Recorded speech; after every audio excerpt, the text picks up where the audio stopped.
One out, the runner at first. Runner goes. Hit and run. Fair ball. Got it past the first baseman, Hilston. On the run, they're going to wave the man, Bryant. And the throw to the plate, up the line, not in time. And the RBI double puts the Blue Raiders out in front 1-0. Kevin Dupree continues to swing the hot bat. Worst trouble of the day for the Blue Raider lefty. The payoff pitch, grounder to shortstop. That should do it, but it's kicked off the glove and no time for Austin Bryant to recover and make a play. And it's a tie ball game as Jesse Baker crosses the plate to make it 1-1. Tough hop right there. But third inning. And the 3-2. Line toward second base and into center field for the base hit. Giroux scores easily, but they're going to hold Delgado at third base. He had to wait and make sure that ball got by. It did, and it's an RBI single for Jabavi to put the Blue Raiders back in front. 2-1 our score. Middle Tennessee. Jabavi, pretty good lead at first. Stays put. High fly ball to right. Giroux, as the runner tags, sets and throws, and they'll cut it off, and it's another run across in a 3-run ball game. Sacrifice fly for Jared Allen, scores Dustin Delgado. So Allen gets the job done.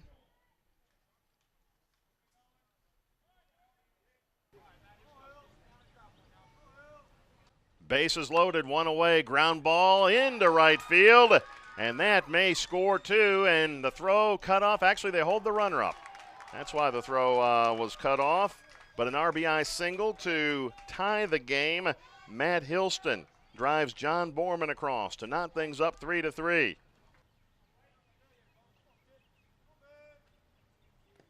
This one gets all the way past, and the run's going to score for UTSA. Trent Bowles touches home plate. And the Road Runners have their first lead, 4-3 on the wild pitch by Stansberry. That makes it a 3-2 count to the left and then straight out. And there's a grounder to shortstop. Should get the Blue Raiders out of the inning. Austin Bryant across. They don't get the runner. Throw to the plate. Not in time there. The Blue Raiders do not get out of the inning on what appeared to be a routine grounder to short. And Matt Hilston, not taking anything for granted as the base runner, came hard around third, and he scores to make it a 6-3. Jared Allen digs back in with a 1-1 count, and he hits one deep to center field, but Kevin Markham's going to have room. Tagging at third base, Giroux. The throw will go to third, and it's a close play, and he is safe.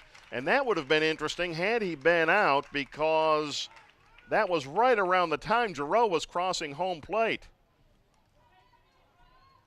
Jabavi, aggressive base running, and he's at third with 2 men out now. A second sacrifice fly today for Jared Allen. And a check swing right there to pitch that wasn't close. Didn't look good. Grounds it into the hole. Grabbed by Straub. Throw across. Not in time. It's an RBI single. Jake Ingold got one to the right spot. He scores Jabavi, and the Blue Raiders are back within a run. 6-5 now. UTSA's lead cut to 1 here in the bottom of the 5th. Infield single by Jake Ingold. He doesn't care. He's just lifted in the air, pretty well struck to right field. Giroux going back at the track, at the wall, runs out of room. It's gone. Home run for Markham. That'll make it 6-5. Kevin Markham over the right field wall. No wind blowing right now. That was all Markham for his 7th home run of the season. High fly ball. Giroux at first. And the 2-1 on the way to Straub. Lifted in the air to left. Allen going back, still going back. And he looks up, and that's off the scoreboard. Another one that kept on carrying. And the second home run of the inning, this time by Tyler Straub. He'll cross the plate and make it an 8-5 lead for UTSA. Straub, his 3rd home run of the season. Second RBI today, 27 runs batted in on the year. It's Alton bat in the bottom of the 7th inning. Bases loaded. Ground ball towards second. Baker. Straub.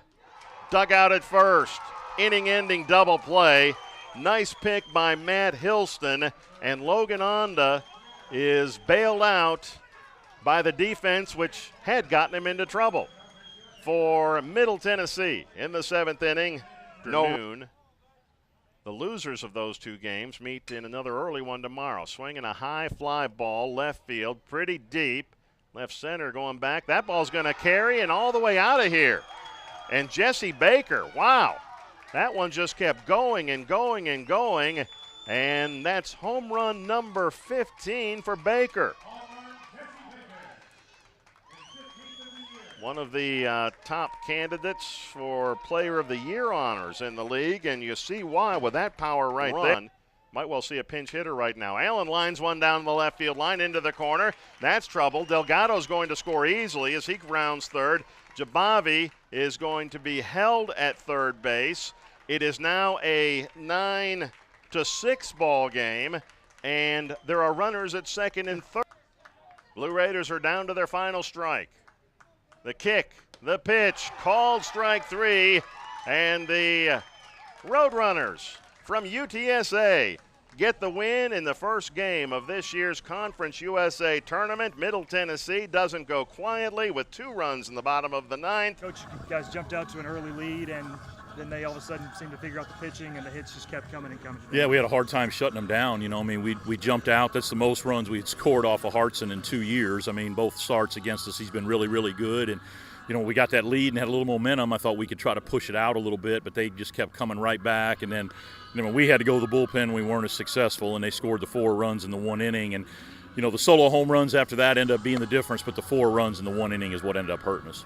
What do you think maybe attributed to that? I mean, just kind of slowing down the stretch. Do you think they ran out of gas, or they just simply figured it out? Yeah, I think they figured it out on us a little bit. You know, I mean, we looked like a tired pitching staff. We did not pitch well last weekend against Southern Miss, and, you know, didn't have a very good day today with our bullpen. And, you know, Jonathan Freebus got us 4 1/3, I believe. But, you know, we were hoping to get more out of him to kind of rest the pen a little bit. But they're a very, very good offensive club. They're always a tough matchup for us. And, you know, we made some mistakes defensively. You know, they scored the run on the infield base hit when they kept the guy coming at third. We also made an error that allowed another run to score. And, you know, you could look at it and say those runs are the difference in the game. But the main thing is we could not slow them down. They hit some other balls hard, and, you know, we got to attribute a lot to their offense. And we didn't pitch great, but their offense was pretty good today. Tomorrow's just all about survival. You got to move on. How do you get the guys ramped back up and ready to get over to the correct side of the bracket, I guess? Yeah, we've got a big group of seniors, you know, and they got to step up. They got to run the show tomorrow and find a way to fight through this, you know, and when they get their opportunities, we got to take advantage of it. You know, whether we're playing FIU or Rice, we know it's going to be a tough matchup for us, and, you know, it's do or die at this point, you know, and Nate Hoffman has been our most consistent starter, so I think we have a lot of confidence when he goes out there in the second game of the series. So need a good start out of him, and I think our momentum will get going, and we'll get that second game tomorrow.